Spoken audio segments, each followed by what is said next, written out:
Assalamualaikum warahmatullahi wabarakatuh. Bu, jawab salam itu hukumnya dua. Kalau beramai-ramai, jawabnya hukumnya fardu kifayah. Kalau sendiri, jawabnya wajib fardu ain. Jadi kalau ibu saya mengucapkan salam, satu orang yang jawab itu sudah bisa melengkapi untuk semua. Tapi kalaulah seandainya salamku tak dijawab kuat-kuat, tersinggung aku nanti, Bu. Tak kasihan ibu, aku jauh datang dari Medan. Siapa tuh? Berapa biji? Macam buah-buahan pula. Kalau beli cuka ke kota Langkat, kotanya bersih, tak usah pakai cakap-cakap, yang ceramah jelek. Kalau beli cuka ke kota Langkat, kotanya bersih, aman tempatnya. Kalau bapak ibu dan seluruh jamaah suka lihat Ustadz Abdul Somad, dibilang orang akulah kembarannya. Tepuk tangan lah, Bu. Minomat tepuk tangan ibu buat aku semangat. Apalagi ditambah anak-anak gadis di depan nih. Makanya aku ambil kursi, Bu, biar lebih enak aku nengok orangnya. Payah nyari anak muda sekarang seperti ini, Bapak Ibu. Anak muda sekarang kalau sudah hari Minggu tempat wisata, malam Senin pulang kecapean tidur. Ini malam apa? Malam Senin. Sekolah besok? Enggak. Hah? Sekolah, ada yang sekolah, ada yang enggak, ada yang enggak, ada yang sekolah, ada yang enggak sekolah-sekolah. Hormat saya, salam takjim saya buat guru-guru kita yang ada di hadapan kita. Mobil khusus Ustadz besar tadi, bukan hanya besar tapi sakti. Di mana saktinya? Corona, kopi, rokok, nasi dikunyahnya. Belum pernah aku nengok orang ngunyah kopi, belum pernah aku nengok orang ngunyah rokok. Kalau memang mau Ustadz punya rokok ku tuh punyahkan Ustadz.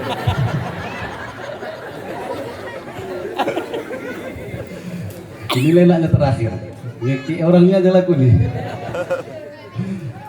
Kemudian salam hormat saya Pak Camat, Bapak Kepala Desa, Bapak BKM, Bapak Ketua Pemuda Pancasila Kecamatan Bandar Khalifah. Ini kadang-kadang hampir nyebut desa, Pak, karena saya tinggal di Tembung di Desa Bandar Khalifah. Ini kecamatan Bandar Khalifah.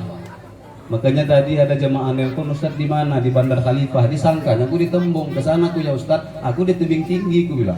Tapi Bandar Khalifah di tebing tinggi itu ada kecamatan Bandar Khalifah. Makanya raun-raun kau sekali-sekali jangan di Tembung aja, aku bilang.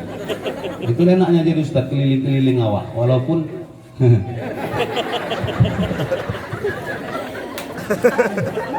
salam hormat saya dan salam takjim saya buat orang-orang tua saya, bapak ibu, seluruh jamaah, anak lajang, anak gadis yang cantik rupawan, yang lajang-lajang, ganteng-ganteng, yang gadis cantik-cantik. Jangan tengok-tengok kali muka aku, nanti tak bisa kalian tidur. Bukan karena tampannya, tidak, karena menyeramkan. Singkat saja bapak ibu, kenapa bulan Muharram itu dikatakan bulan haram? Bulan Muharram dikatakan bulan haram itu adalah di bulan Muharram kita diharamkan untuk berpecah belah, diharamkan untuk berperang, diharamkan untuk bertengkar, diharamkan untuk bermaksiat, walaupun maksiat pada dasarnya haram. Bapak ibu, orang-orang tua saya yang dimuliakan Allah, dosa itu besar. Itu melihat waktu, melihat tempat, dan melihat pelakunya. Pak, mohon maaf kalau preman buat dosa, orang bilang apa? Biasa. Kalau preman minum khamar, orang bilang biasa. Tapi kalau ustadz minum khamar, luar biasa. Besar dosa mana, preman minum khamar atau ustadz minum khamar? Lebih besar dosa ustadz minum. Kenapa? Karena dia menyampaikan kebaikan tapi dia melanggarnya. Tapi bukan berarti preman lepas dari dosa. Dari dosa lepas, malaikat maut tak lepas juga. Yang kedua, dosa itu bisa besar gara-gara waktunya. Di luar bulan Muharram Pak, maksiat tetap berdosa, tapi ketika melaksanakannya di bulan haram ini, dosanya lebih besar. Dosa lebih besar. Yang ketiga, tempat. Kalau dipajak Pak, orang nyolong, itu berdosa. Tapi kalau orang nyolong di masjid, dosanya lebih besar karena tempat. Begitu juga sebaliknya Bapak Ibu. Beribadah pun kita di bulan haram ini, di bulan Muharram ini, Allah akan lipat gandakan pahalanya. Kalau sedekah tadi 1000 dibalas Allah 700 kali lipat, berarti jadi 700.000. Kalau 10.000 menjadi 7 juta. Pak Ketua PP tadi 20 sak semen, coba kalikan 700 berapa? Mana kalian yang sekolah belajar matematika? 14 apa ini? 1.400.000. Duit bukan duitnya bang, saknya. Duitnya 20 sak dikali 700 berarti 1.400 sak. 1.400 sak Pak. Bangun rumah Bapak insya Allah dalam surga. Amin. Amin ya Rabbal. Amin. Allah lipat gandakan. Kalau melaksanakan kebaikan, melakukan kebaikan di bulan Muharram ini, Allah akan lipat gandakan Bapak Ibu. Ibu, Bu, masih hidup? Allah lipat gandakan. Bu, Allah lipat gandakan. Bu, Allah lipat gandakan. Bu, Allah dilipat gandakan Allah.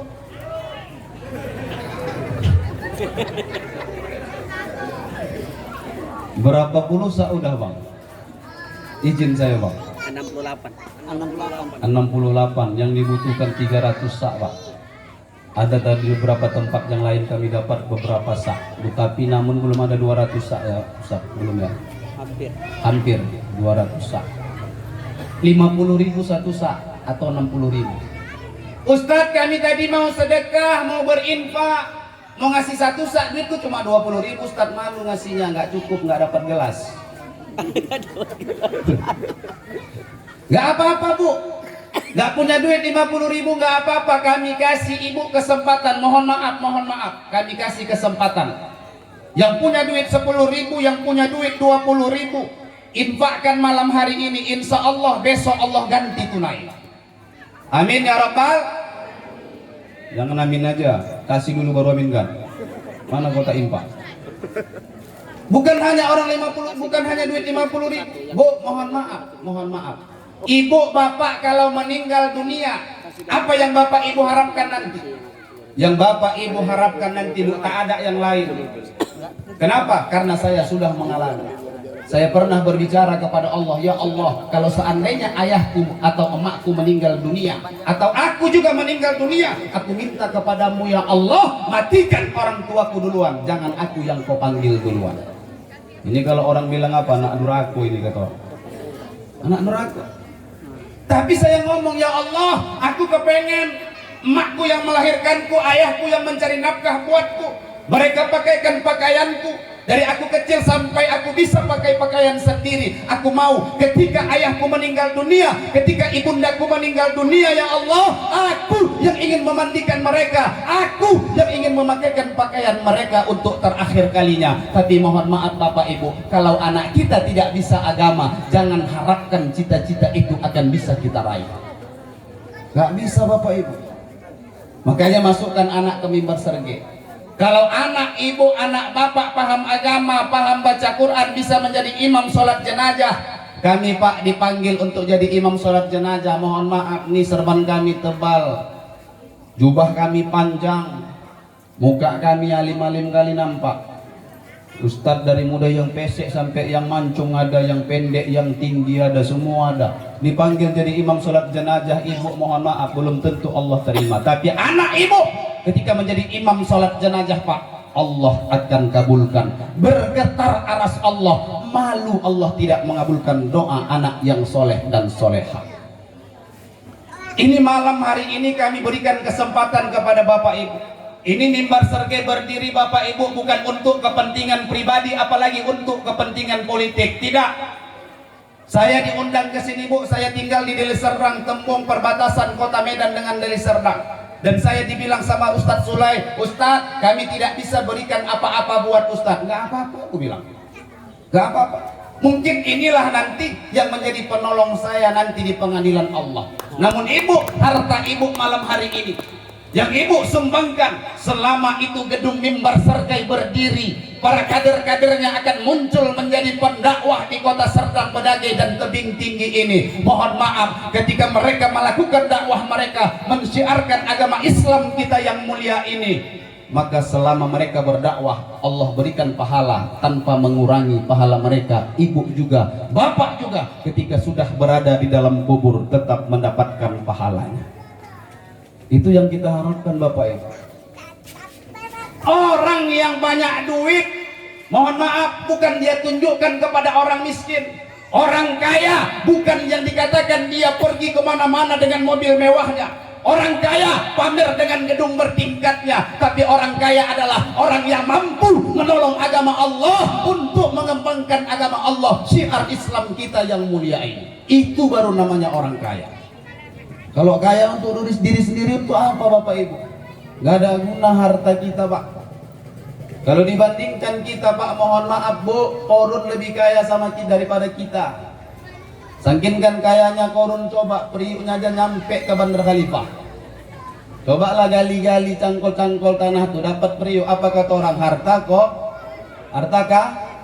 Harta siapa? Harta si Karun. Bayangkan mayatnya Korun di Afrika sana Bu, bisa pula periuknya sampai ke Bandar Khalifah.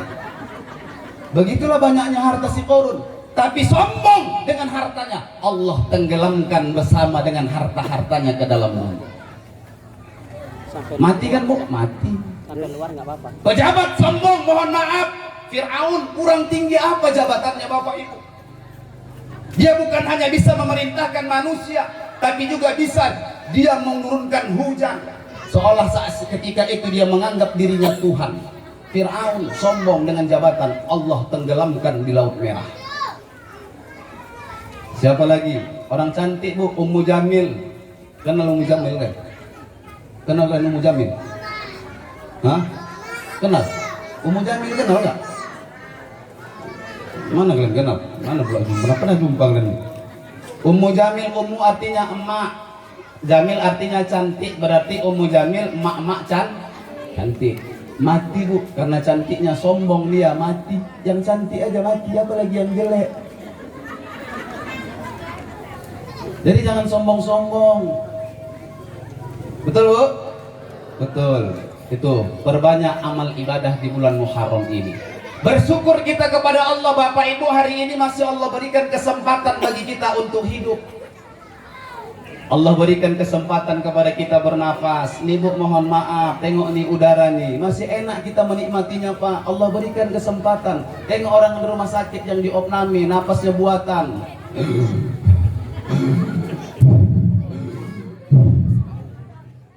Sesak napas. Bayar berapa satu tabung oksigen? Bayar Pak. Bukan murah. Kita nggak diminta bayaran sama Allah, bebas kita menghirup udara Allah. Tapi gara-gara corona, tengok ketakutan kita kan Bu. Ketakutan. Baru virus corona, nggak nampak corona tuh Bu, tapi kita diporak-porandakan Allah. Yang sekolah diliburkan, ustadz banyak gulung tikar jadi ustadz. Curhat aku dulu. Apa betul kan Ustadz? Tapi bersyukur Pak, kalau nggak karena corona nggak akan kesini kami, karena kosongnya jadwal kami makanya bisa kesini. Kalau berisi kami tak bisa kami kesini Pak. Makanya mohon maaf lah, mana tahu pula ada pengertian yang datang kan. Aku tak menyindir, aku tak pandai ceramah nyindir-nyindir. Ngapain saya Pak? Mohon maaf, kami ustadz sergei ini nggak mengharapkan amplop untuk ceramah. Amplop tuh banyak di rumah. Beberapa kotak lihat. Hah? Isinya pun tidak. Isinya itu tuh apa kalau daun? Yang penting itu jumlahnya, nolnya yang ditengok berapa lembar, itu yang penting. Dibilang almarhum ayah saya, Rip, kau kalau ceramah nggak usah, dosa besar kalau mengharapkan duit. Nah, iya ya, iya, tapi lebih besar lagi dosa orang ngundang nggak ngasih duit katanya. Ini canda-canda aja Pak. Ini mak-mak ini kalau nggak canda begitulah Pak. Kalau orang ini mak-mak ini saya paham kali, ceramah 40 menit orang tuh sami'na wa ata'na, dengar mereka ini ngantuk-ngantuk. 40 menit kedua Pak, sami'na wa ngantukna. Orang dengar tapi awak pikir tunduk, awak pikir usuk ya kan, rupanya nggak berlayar waktu sampai ke Pakem. Langsung 40 menit ketiga sami'na wa ngorokna. Dengar tapi makanya saya tangkap manusia ini 40 menit aja Pak, nggak lebih. Makanya kalau ceramah lama-lama 1 jam udahlah, nggak usah lah, banyak yang ngorok daripada dengar. Ini candaan aja Pak, mohon maaf. Ya Bu, itu bersyukur sama Allah. Kemudian sama siapa lagi kita bersyukur? Sama manusia. Kata Nabi, man la yashkurun nas lam yashkurillah. Barang siapa yang tidak bersyukur kepada manusia, maka dia tidak bersyukur kepada Allah. Bersyukur kepada manusia, ucapan terima kasih bisa dari lisan dan bisa juga dari perbuatan. Nih, ada 3 Bu, ini aja materi saya. Ada 3 manusia tempat kita berterima kasih. Siapa yang pertama? Pertama adalah orang tua. Orang tua Pak. Orang tua itu adalah tempat pertama kita berterima kasih sebagai manusia. Kenapa? Kalau bukan karena ayah kita, kalau bukan karena ibunda kita, kita takkan bisa hari ini berdiri di sini Ustaz. Kami Ustaz-Ustaz hari ini Bapak Ibu pandang kami dimuliakan kami di atas panggung karena berdakwah, karena diberi gelar Ustaz. Tapi di hadapan ayah emak kami tetaplah posisinya sebagai anak. Gak ada apa-apanya Bu di hadapan ayah emak. Luar biasa penghormatannya, kata Allah, wa qadha rabbuka alla ta'budu illa iyyahu wa bil walidaini ihsana. Jangan kau sekutukan Allah, sembahlah Allah dan berbuat baiklah kau kepada orang tuamu. Allah nggak bilang sama kita Bapak Ibu wa bil walidaini jazaa, balaslah kebaikan orang tua, tidak.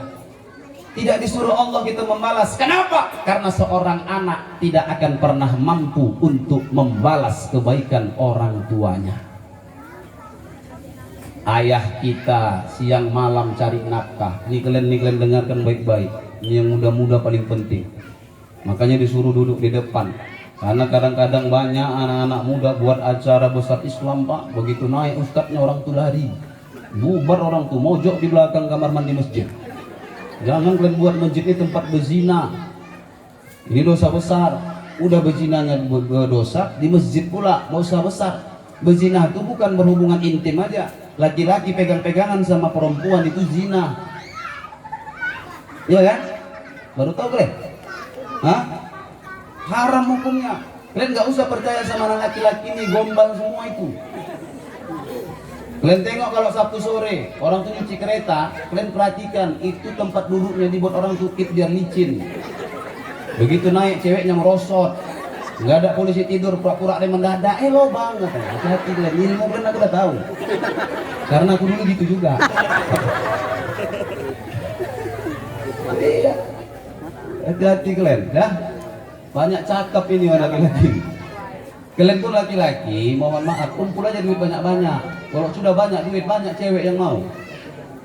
Kalau perlu mendaftar kalian ke mimbar Sergei jadi ustadz. Ini ustadz Ikram kan, nih tengok ustadz India, tampan, muda, bertalenta. Ini udah ngantri cewek. Ngantri. Di mana ngantri? Di BRI, bayar kredit. Bukan datangi dia. Iya, di luar biasa.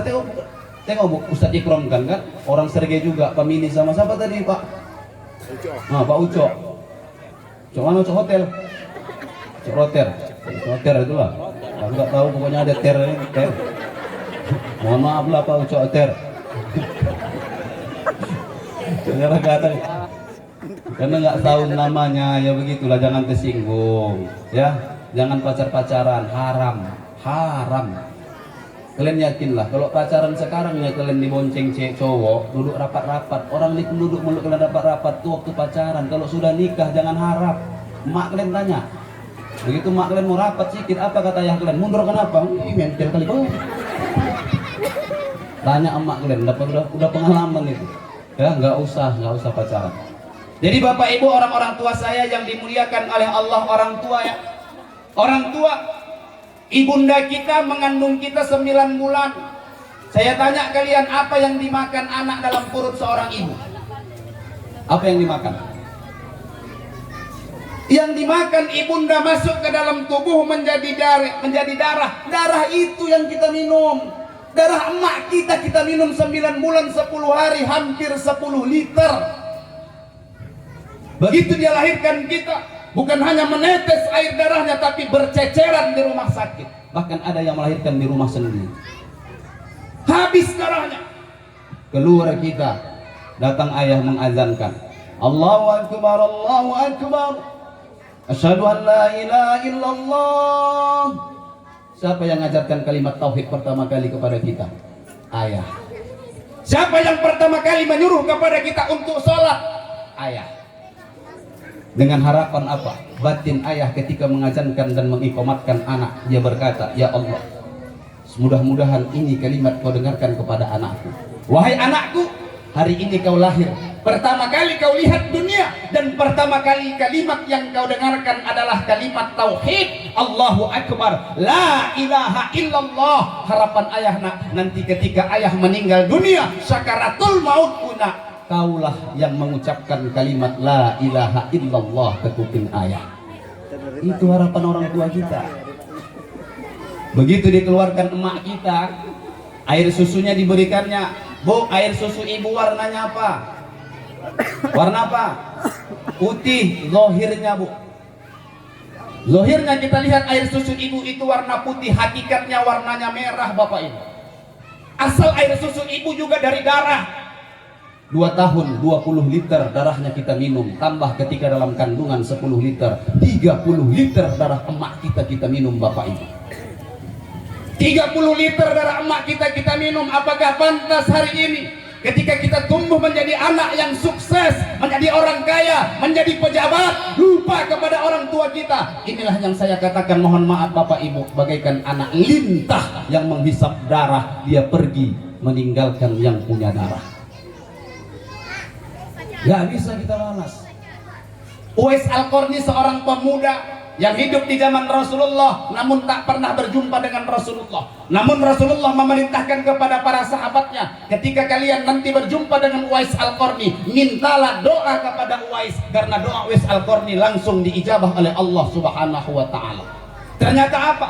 Apa yang menjadikan Uwais Al-Qarni itu mulia di hadapan Allah sehingga doanya langsung diijabah oleh Allah? Bapak ibu yang dimuliakan oleh Allah dan adik-adik remaja-remaji masjid yang hadir pada malam hari ini, ternyata Uwais Al-Qarni tidak pernah menolak permintaan ibundanya. Gak pernah menolak. Jadi suatu hari emak Uwais Al-Qarni bilang, "Wis, emak mau ke Mekah, mau berangkat haji, mak kepengen kali lah berangkat haji." Uwais senyum pak, tapi dalam hatinya, ya Allah, kau dengar itu ucapan emakku, dia hambamu ya Allah, dia minta aku berangkatkannya ke Mekah, aku nggak punya onta, aku nggak punya kendaraan ya Allah, tapi aku punya kau ya Allah, itu hambamu, kau yang bisa mengabulkan permintaan hambamu ya Allah. Tapi Uwais Al-Qarni tidak hanya bertawakal, Uwais Al-Qarni tetap berikhtiar pak. Uwais Al-Qarni tetap berikhtiar. Makanya jangan salah pak memahami tawakal. Ada orang bertawakal hanya berserah diri kepada Allah, dia tiadakan ikhtiar. Salah. Sama dengan corona pak, kita ngomong Allah ngapain takut sama corona, nggak corona pun mati ya. Mau kena corona mati, nggak kena corona mati, kan Allah sudah bilang ijaja ajaluhum la yastakhiruna sa'ah wa la yastaqdimun, kata Allah. Nggak bisa dimajukan, nggak bisa dimundurkan kematian itu kalau datang. Betul pak. Tapi kalau ada orang hari ini yang mau masuk ke dalam kandang harimau, antarkan ke panggung nih, besok biar ku antarkan ke kebun binatang di Simalingkah. Lu lompat ke kandang harimau, lompat. Pasti takut. Kenapa kau takut? Kalau kata Allah kau nggak mati, nggak akan mati. Coba lompat tuh, kalau berani. Ini salah. Ibu mau jalan ke Medan, bapak mau jalan ke Medan. Tiba-tiba begitu nyampe Perbaungan azan zuhur.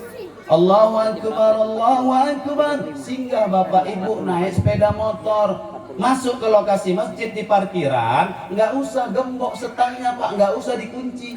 Letakkan aja di parkiran, tinggalkan kuncinya, ngomong aja sama Allah, ya Allah, ini hartaku kuserahkan kepadamu, tawakalku putus untukmu ya Allah, makrifat aku ya Allah. Wah, makrifat pak. Insya Allah selesai sholat hilang kereta. Tak percaya coba. Yang harusnya itu seperti apa? Harusnya kunci setangnya, sudah dikunci setangnya, baru digembok lagi piringan cakram. Udah digembok piringan cakram, baru ngomong sama Allah, ya Allah, udah kulakukan ikhtiarku, inilah usahaku ya Allah, sekarang kuserahkan kepadamu ya Allah. Kalau keretaku ini masih ada nanti aku selesai sholat, berarti nikmatmu masih kau berikan kepadaku ya Allah. Maka betul kata Nabi, likulli syai'in iqalun nikmah asyukru. Setiap segala sesuatu itu ada ikatan, dan ikatan nikmat adalah syukur kepada Allah. Berarti masih kau berikan ikatan nikmat sama aku ya Allah. Tapi kalau seandainya aku pulang dari sholat ini, keluar dari masjid gak ada keretaku, berarti ini adalah ujian darimu ya Allah. Ikhlas. Ini baru namanya tawakal. Uwais Al-Qarni tidak cukup bertawakal, dia ikhtiar pak. Dia beli seekor anak domba yang kecil, 8 bulan dia bawa naik turun bukit, dia naikkan ke atas pundaknya. Anak domba seumur 8 bulan makin bertambah besar dan beratnya, sehingga tubuh Uwais Al-Qarni semakin tegap. Tiba masa haji, dibawanya lah emaknya naik ke atas pundaknya. Dari kota Yaman ke kota Mekah dan Madinah, dia bawa ibundanya berjalan kaki. Sampai di Mekah ketika tawaf, berjumpalah Uwais Al-Qarni dengan Abdullah bin Umar. Ditanya sama Uwais Al-Qarni, Abdullah bin Umar, aku tadi bawa emakku jalan kaki, ku gendong emakku 3 bulan perjalanan jalan kaki sampai lecet bahuku Umar. Abdullah, sekarang apakah yang kulakukan ini sudah bisa membalas apa yang dilakukan orang tuaku kepadaku? Apa kata Abdullah bin Umar? Jangankan semua kebaikan yang kau lakukan bisa membalas kebaikan orang tuamu, satu hentaan nafas ibundamu belum bisa kau gantikan dengan apa yang kau lakukan pada hari ini. Hanya satu hentaan napas pak, satu hentaan napas bu. Berapa kali ibu hentaan napas ibu melahirkan anak? Hah? Ada yang hamil di sini? Ada yang hamil? Kalau ada yang hamil nanti mau melahirkan, hitung, panggil lakinya, bang ini lo bang, ini stop kuat bang, bilang nanti hentaan 1, 2, coba. Begitu masuk lagi nanti dokternya tarik, emus lagi bu, lagi emus. Bukan enak melahirkan itu. Sakaratul maut udah keliling-keliling gak ada penawak tuh. Kita ya pak yang nggak ngerasakan, mak-mak ini ngerasakan pak. Betul bu? Sakit nggak? Kalian lah adik-adikku dan remaja putri ini, kalau besok kalian ngerasakan kayak mana sakitnya melahirkan, barulah kalian tahu tak perlu lagi berbuat salah kepada emak. Ternyata melahirkan itu luar biasa, nyawa ditaruhkan. Karena belum ngerasanya kalian. Tapi jangan cepat-cepat kalian ngerasa. Nikah dulu. Ini sekarang banyak orang percepatan produksi. Banyak mau ngalah-ngalahkan Bunda Maryam, Mbak. Tak ada ayahnya, lahir anaknya. Bunda Maryam gitu kan. Maryam tuh anaknya Isa kan, gak ada ayahnya. Banyak sekarang orang mau nyanyi Maryam, gak ada ayah, lahir anak. Ya Allah ya Karim. Ya bu, orang tua, bapak ibu, orang tua saya dimuliakan Allah. Pertama, manusia tempat kita berterima kasih adalah orang tua. Yang kedua siapa? Rasulullah. Pak, bu, Rasulullah itu cinta sama kita dunia akhirat. Yang perlu dipertanyakan bagaimana sekarang kecintaan kita kepada baginda Rasulullah Sallallahu Alaihi Wasallam. Rasulullah dunia akhirat dia buktikan cintanya kepada kita. Ketika Rasulullah mau meninggal dunia, datang malaikat Jibril memberitahukan kepada Rasulullah. Apa kata Rasulullah? Hei Jibril, apa kemuliaan yang Allah berikan? Apa jaminan Allah buatku Jibril? Maka kata Allah dalam hadis qudsi, Innal haramtu jannataka sairil anbiya hatta tadkhulaha anta. Muhammad, aku haramkan surga itu dimasuki nabi-nabi yang lain sebelum engkau Muhammad yang terlebih dahulu masuk ke dalam surga. Itu aku. Bagaimana dengan umatku? Apa jaminan buat umatku? Maka kata Allah, innal haramtu jannataka sairil umami hatta tadkhulaha anta. Aku haramkan surga itu dimasuki nabi-nabi yang lain, umat-umat yang lain sebelum umat kau Muhammad terlebih dahulu masuk ke dalam surga. Kita Pak umat Nabi Muhammad yang dimuliakan Allah Subhanahu wa taala. Begitu masuk surga mau dibangkitkan, Nabi Muhammad pertama kali dibangkitkan. Begitu dibangkitkan Rasulullah, Bapak Ibu, dibangkitkan Jibril, dibangkitkan Israfil, masuklah orang tuh, bangkitkan Muhammad, bangun Muhammad. Begitu bangun ditengoknya ke kanan Jibril, tengok ke kiri Israfil. Ditanya sama Rasulullah, Jibril, hadza yaum. Ini hari apa Jibril? Apa kata Rasulullah? Inilah hari kebangkitan Muhammad. Inilah hari yang dijanjikan oleh Allah. Apakah ketika bangkit dari kuburnya, mana Fatimah, mana Aisyah, mana Khadijah, mana Hasan, mana Husain, mana Abdullah ayahku, mana kakekku Abdul Muthalib? Tidak Bapak Ibu. Siapa yang dia tanya? Aina ummati? Aina ummati? Aina ummati Jibril? Di mana umatku Jibril? Jibril bilang, nggak tahu aku di mana umat kau. Penting aku disuruh Allah bawa kau. Mana kau bawa ke surga? Yuklah berangkat ke surga. OTW orang ke surga. Berangkat. Ya anak muda kan gitu sekarang, OTW, sedikit OTW, masuk ke surga. Sampai di surga Pak, sampai di surga Bu, Rasulullah bingung.